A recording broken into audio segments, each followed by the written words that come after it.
আর বাবা ভাই দুই ভাই বলে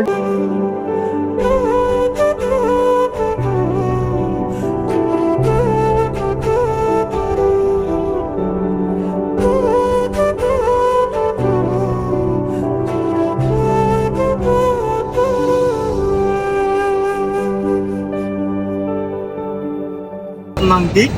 আমার কাছে এভাবে বিক্রি করতেছেন, আপনার কষ্ট হচ্ছে না? এক মুখান আছে এক তিনটার কি হয়েছে? দাঁড়িয়ে মারি দিয়েছিল। আপনার অবস্থা তো খুবই খারাপ, এভাবে বিক্রি করতেছেন, কষ্ট হচ্ছে না? আল্লাহর হুকুম এন আমার সব ফিরে আসি। ধরেন একটা হুইল চেয়ারের ব্যবস্থা হয়ে গেল, আল্লাহ আপনার জন্য দিছে। আলহামদুলিল্লাহ। ধরে নিতে পারেন আল্লাহ আমাদের উসিলাই হ্যাঁ আপনার জন্য একটা হুইল চেয়ারের ব্যবস্থা করে দিল, আল্লাহ কিন্তু আপনার কষ্টটা লাঘব করে দিল। ইনশাআল্লাহ। উনি কি আপনার ছেলে? আমাদের একটা বয়স কত ওনার? নগদ। আচ্ছা, আপনার বাসা কোথায়? আমার বাসা বেঙ্গুরে। Link road. হ্যাঁ আপনার বাসা কে কে আছে? আমার পরিবার আছে, আমার তিনটা মেয়ে ওয়াইফ আছে। আমার উচিত দয়া করে যদি দিয়া তো আল্লাহর কাছে অনেক দোয়া হবে। হ্যাঁ, হ্যাঁ। আমরা চাই দোয়া, মানুষের দোয়া। হ্যাঁ ইয়া করলে আল্লাহ ইয়া এবার হ্যাঁ। এসে ইয়া ওই জন্মতে যাবে। এরপর ওনাকে 1 ঘন্টার জন্য বসায় রেখে আমরা হুইল চেয়ারের দোকানে চলে আসলাম। এরপর ওনার জন্য ভালো থেকে হুইল চেয়ার দেখে আমরা একটা হুইল চেয়ার নিয়ে আসলাম। আমাদের অনেক সময় লেগে গিয়েছিল, আমাদেরও মনে মনে একটা ভয় ছিল উনি থাকবে কিনা, কিন্তু আলহামদুলিল্লাহ উনি আমাদের জন্য অপেক্ষা করতেছিল। হুইল চেয়ারটা দেখে উনি অনেক খুশি হয়ে গিয়েছিল। এটা হচ্ছে আপনার জন্য গিফট।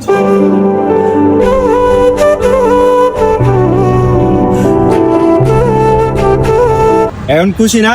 খুশি বা হ্যাঁ, অনেক খুশি হয়েছে আমি। আমার শরীরের বাবদে আমার খুব আরাম হবে।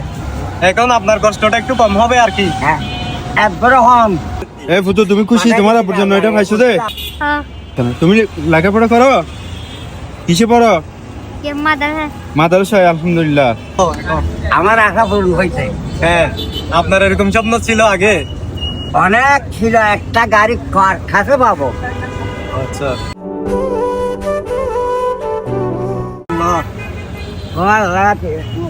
একটা কথা জানেন, আপনাকে এভাবে দেখে আমাদের অনেক খুশি লাগতেছে। আমার আল্লাহ তো খুশি হয়েছে রে।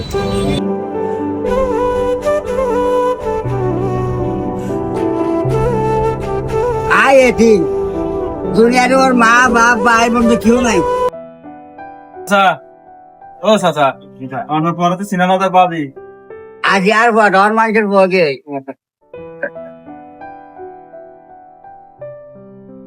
সুন্দর লাগে তো।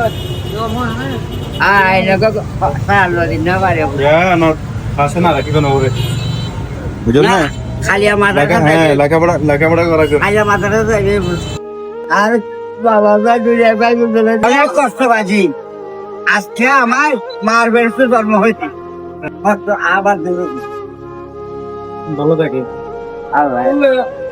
আমরা ওনার সাথে আরো বিস্তারিতভাবে কথাবার্তা বলি এবং ওনাকে আরো ভালো কিছু পরামর্শ দেওয়ার চেষ্টা করি এবং পরবর্তীতে ওনাকে একটা গাড়ি ঠিক করে দিই যাতে উনি বাসায় চলে যেতে পারে। ওনাকে শেষ পর্যন্ত বিদায় দিলাম। আজকে অনেক হ্যাপি লাগতেছে আপনাদেরকে ভাইয়া, অনেক খুশি লাগতেছে। অনেক হেভি এভাবে মানুষের উপকার করতে পারা আসলে একটা নেশা, এটা একটা হ্যাপিনেস।